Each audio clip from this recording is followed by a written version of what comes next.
So 1966, I'm Steve Roper, by the way, and we're recording this in 2008, 42 years after the climb. And this was going to be the third ascent of the Salathé wall on El Cap. And there'll be three of us, Alan Steck and Dick Long and myself.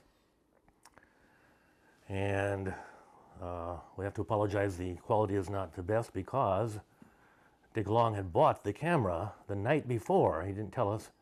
And so we're learning to use the camera at this very moment as we're filming and reading the instruction booklet and not knowing about focus sometimes. But this is a historic film because I'm not sure any color film was ever taken on an El Cap climb up to this point. So it's a historic film. The route you see in the middle of the screen there is the heart, a giant 600-foot high thing. We're going up to it and up to the left and up the cracks. To the left of the heart, you can see cracks, big cracks going more or less all the way to the top. And here we have just a slow pan. In the middle of the screen now is the $50 on overhang with shadows. And at the top of the screen there is the Mammoth Terraces. And now we come in the middle of the screen now is the heart, and we rappel about 150 feet down there, and then enter crack systems now in the middle of the screen that go all the way to the top. Beautiful cracks, beautiful golden granite. In the middle of the screen now is El Cap spire casting a shadow. That's about our third bivouac. And up here we have some overhangs near the top. And that's it. About 2,500 feet of climbing. We planned on 6 days, and it took 5.5 days.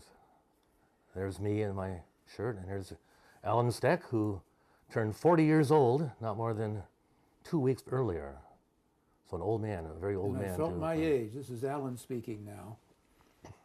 And I have to say a little bit about the climb. It was named the Salathé Wall by Royal Robbins, and named after John Salathé, who was one of the pioneers of aid climbing in Yosemite Valley.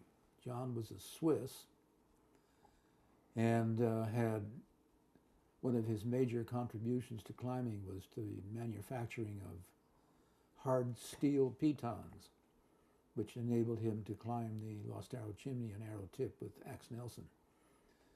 And here we are on pitch 3, I guess. Here I am on pitch 3, and you can just see some of the hardware we're using on my waist. Dick Long made all this hardware. It's too bad Dick isn't here to tell his story, but he's an orthopedic surgeon in Carson City and couldn't make it. He, before he became involved in medicine, he manufactured pitons, even before Chenard came out with his selection of hard steel pitons. And so, since Dick was part of our crew, we decided to use all his gear.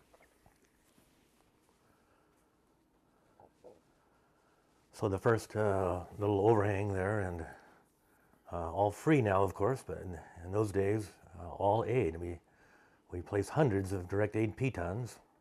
This was in the days before nuts, so we had no nuts or cams of any sort. So solid pitoning, and we were not the best free climbers, that's for sure. And I can't see how this could be climb free myself, but young people now are fabulous climbers. But we nailed a lot of it.